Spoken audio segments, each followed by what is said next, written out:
जय हिंद दोस्तों, कैसे हैं आप सभी लोग। मैं हूं आप सभी लोगों का दोस्त संचित। और दोस्तों, आज की इस वीडियो में हम लोग बात करने वाले हैं निफ्टी एंड बैंक निफ्टी में हमारा क्या व्यू रह सकता है अगले हफ्ते के लिए। लगातार 6 हफ्ते से लाल candle on a weekly time frame जो निफ्टी ने बनाई है 2001 और 2008 के बाद, उसको किस मायने में हमें समझना होगा, किस तरीके से हम चीज़ों को असेस कर सकते हैं और क्या सारी सिचुएशन जो है वो बन सकती है, सारी चीज़ें इस वीडियो में डिस्कस करने वाले हैं। तो दोस्तों, वीडियो शुरू करने से पहले चैनल को सब्सक्राइब कीजिएगा, बेल आइकन को दबाइएगा और इस वीडियो का लाइक हम रखते हैं लगभग 1500 लाइक्स, जो कि आप पूरा कर ही देंगे। तो चलिए, अब ज़्यादा टाइम वेस्ट ना करते हुए वीडियो को शुरू करते हैं। देखिए, सबसे पहली चीज़, अगर मैं ग्लोबल मार्केट्स के बारे में यहाँ पे बात करता हूँ तो ग्लोबल मार्केट्स में शानदार तेज़ी अमरीकी बाज़ारों में हुई। अब बहुत सारे लोगों का सवाल होगा कि अमरीकी बाज़ारों में इतनी तेज़ी हो रही है, बट उसका ट्रिकल डाउन इम्पैक्ट बाकी बाज़ारों पे उतना नहीं पड़ रहा है, जो कि सिंपल है। डाउ जो है वो 300 पॉइंट ऊपर, नैस्डैक 300 पॉइंट ऊपर, रिजल्ट बेस्ड तेज़ी जो है वो वहाँ पे बनी है। यूरोप अगर आप देखोगे तो बिल्कुल flat to positive, flat to negative, mixed आप बोल सकते हो, यूरोपियन बाज़ार बंद हुए। एशिया की अगर हम बात करते हैं तो एशिया में जो खबर आई थी थर्सडे की शाम को, देर रात को खबर आई थी कि जापान के ऊपर जो है वो एडिशनल 15% टैरिफ जो है वो लगाया जा सकता है। उस खबर के खंडन होने के बाद जो है जापान के बाज़ार लगभग 2.75% दौड़ गए, लगभग 1100 पॉइंट की तेज़ी जापान में हुई। बाकी अगर आप एशिया देखते हो तो फ्लैटिश ही कारोबार एशियन मार्केट्स में रहा, ज़्यादा कुछ 50-60 पॉइंट ऊपर नीचे जो है वो ज़्यादातर हैंग सेंग, चाइना A50 के बाज़ार जो है हम लोग को देखने को मिले हैं। तो ओवरऑल तो सिचुएशन ये है। बट अगर आप कंपेयर करते हैं भारत से, तो भारतीय बाज़ारों में अच्छी खासी प्रॉफिट बुकिंग या गिरावट का सबब जो है वो बना रहा। अगर आप देखें तो निफ्टी 230 पॉइंट नीचे, बैंक निफ्टी लगभग 500 पॉइंट नीचे, सेंसेक्स 750 पॉइंट नीचे, मिड एंड स्मॉल कैप 1.5 से 2% नीचे, और इंडिया विक्स में भी लगभग 3% के आसपास की बढ़ोतरी देखने को मिली है। तो ओवरऑल भारतीय बाज़ारों में कमज़ोरी है। बहुत सारे लोग इस चीज़ को लेकर थोड़े इसमें थे कि यार ये जो रैली आई थी, जो ट्रंप और पुतिन के खबर मिलने की खबर को लेकर जो रैली आई थी, उसके बाद जो है बाज़ार वन साइडेड भाग ही जाएगा। इसीलिए मैंने आपको बोला था कि भाई लेवल्स के ऊपर फोकस करेंगे तो ज़्यादा बेहतर रहेगा।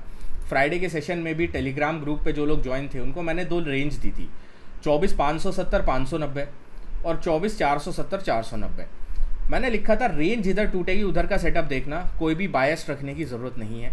जैसे ही 24,470 490 टूटा, आप लोगों को एक बहुत अच्छा 24,340 जो प्रीवियस लो था कल की एक्सपायरी का, वहाँ तक का एक मूव देखने को मिला।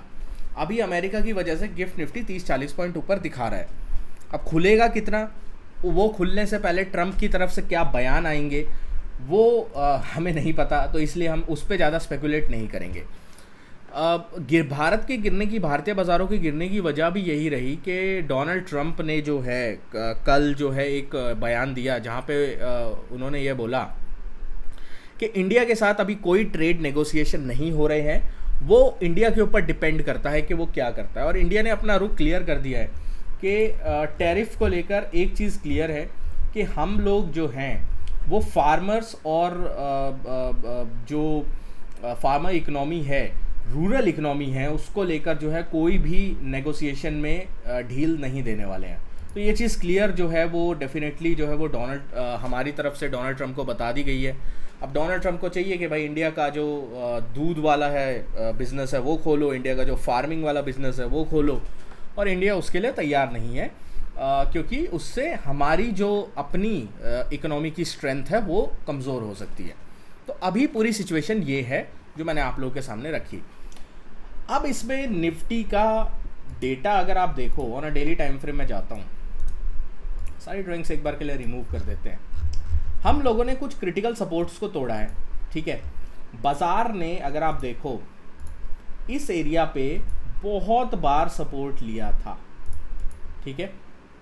यहाँ पे अगर आप देखो तो इस एरिया पे, यहाँ पे जो है रेजिस्टेंस की तरह ये एरिया एक्ट किया था। ब्रेकआउट हुआ तो बहुत बड़ी कैंडल के साथ ब्रेकआउट हुआ, उसके बाद 1 बार सपोर्ट, 2 बार सपोर्ट, 3 बार सपोर्ट, 4 बार सपोर्ट और 5 बार सपोर्ट जो है निफ्टी ने यहाँ पे लिया है।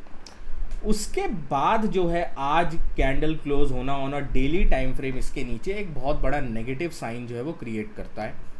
On a daily time frame अब जो अगला टारगेट दिखाई देता है वो 200 EMA जो है वो दिखाई देता है, दैट इज़ अराउंड 24,200।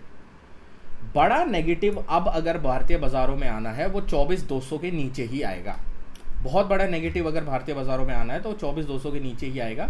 उसके बाद आप लोग जो है एटलीस्ट 23,800 की तैयारी आप कर सकते हैं, क्योंकि इससे पहले ढंग का कोई टेक्निकल सपोर्ट दिखाई नहीं देता है अपार्ट फ्रॉम मूविंग एवरेजेस अगर हम देखें तो ये अभी सिचुएशन जो है वो इंडियन मार्केट की बनी हुई है। यहाँ पे हम लोग ट्रेड किस तरीके से कर सकते हैं, ट्रेड सेटअप क्या बन सकता है, वो हम यहाँ पे जानने की कोशिश अगर करें तो मेरे लिए सिंपल रहेगा, जब तक निफ्टी जो है इस स्विंग के ऊपर नहीं निकलता, दैट इज़ 24,450 460, तब तक मैं सेल ऑन राइज रखता हूँ। ठीक है, अगले हफ्ते पूरे हफ्ते के लिए मैं बात कर रहा हूँ। अगर आप 24,450 460 के ऊपर निकलते हो तो आप बाय के बारे में सोच सकते हो towards the target of 24,590 580। But जब तक आप इसके नीचे हो सेल ऑन राइज का देखूंगा मैं। पहला जो क्रिटिकल सपोर्ट मेरे सामने है वो है 24,275 से 260। ठीक है, ये एक सपोर्ट रहेगा। दूसरा क्रिटिकल सपोर्ट मेरे सामने आता है वो आता है अराउंड 24,180 190 का जोन। ये एक इम्पॉर्टेंट सपोर्ट रहेगा क्योंकि यहाँ पे 200 EMA भी है, तो इस चीज़ का हम लोग ध्यान रखेंगे। निफ्टी बैंक की बात करते हैं। निफ्टी बैंक पे हम लोगों ने लास्ट वीडियो में डिस्कस किया था कि 55,350 385 एक पिवट लेवल की तरह एक्ट करना चाहिए। जब तक निफ्टी बैंक उसके ऊपर है, स्ट्रॉन्ग है, जैसे ही नीचे आएगा वीक हो जाएगा, और जैसे ही निफ्टी बैंक इसके नीचे आया 400 पॉइंट का कट निफ्टी बैंक में हमें देखने को मिला। एंड में तो 55,000 का लेवल भी तोड़ दिया था, बट उसके बाद जो है इन्होंने थोड़ा होल्ड करने की कोशिश करी। अब निफ्टी बैंक को अगर मैं डेली टाइम फ्रेम पे देखता हूँ तो एग्जैक्टली जो बाउंस आया है वो 100 EMA से आया है। ठीक है, on a daily time frame. तो इसको किस तरीके से हम लोग प्ले आउट कर सकते हैं, निफ्टी बैंक जब तक 54,850 875 को नहीं तोड़ता है तब तक एग्रेसिव शॉर्टिंग का थोड़ा अवॉइड करना बेहतर रहेगा, क्योंकि यहाँ पे 100 EMA हमें डेली टाइम फ्रेम पे दिखाई दे रहा है। तो अगर 54,850 860 के नीचे निफ्टी बैंक ट्रेड करना स्टार्ट करता है, that is going to be the first sign of the weakness. और इसके बाद हम लोगों को एक बार के लिए 54,500 400 का जोन जो है वो बहुत कैजुअली और आराम से दिख जाएगा। ऑन द अपसाइड में अगर निफ्टी बैंक जो है 55,190 200 के ऊपर निकलता है, that is going to be the first sign of the strength, और उसके ऊपर 55,385 400 तक की जगह दिखाई देती है। सेंसेक्स की बात कर लेते हैं। सेंसेक्स में भी डेली टाइम फ्रेम लगाता हूँ। डेली टाइम फ्रेम पे सेंसेक्स भी 200 EMA के बहुत करीब है। ठीक है, सपोर्ट्स तोड़ चुका है ऑलरेडी इंपॉर्टेंट वाले। तो हम लोग इसको कैसे प्लान करेंगे ना, 45 मिनट टाइम फ्रेम में लगाऊँ। तो जब तक ये वाला स्विंग हाई नहीं निकलता है, ये कौन सा स्विंग हाई है, ये है अराउंड 80,250 का। 80,250 के ऊपर जब तक सेंसेक्स नहीं निकलता है, मैं लॉन्ग करने के बिल्कुल भी फेवर में नहीं हूँ। ऑन द डाउन साइड में अगर 79,700 के नीचे, ये 79,700 680 के नीचे ये जाना स्टार्ट करता है, पहला साइन ऑफ वीकनेस। इसके बाद ये एक क्रिटिकल सपोर्ट आपको मिलेगा 79,475 के आसपास, जहाँ पे 200 EMA है, और 200 EMA के नीचे अगर गया तो फिर तो बड़ी दिक्कत हो सकती है। उसका डिस्कशन अभी मैं नहीं करूँगा, वो मैं अपडेट आपको टेलीग्राम ग्रुप पे दे दूँगा। ठीक है, तो ये हमारा व्यू है अगले हफ्ते के लिए। थोड़ा कॉशियस रह के ही ट्रेड करेंगे अनटिल और अनलेस इंडिया और US के बीच में ट्रेड डील को लेकर कुछ पॉजिटिव खबरें आती हैं, बाज़ार में थोड़ी वीकनेस बनी रह सकती है। इस चीज़ का अपने को ध्यान रखना है। दोस्तों, आशा करता हूँ वीडियो आपको पसंद आई होगी। वीडियो पसंद आए तो वीडियो को लाइक कीजिएगा। मिलता हूँ आपसे अगली वीडियो में। Thank you so much for watching guys. जय हिंद, वंदे मातरम।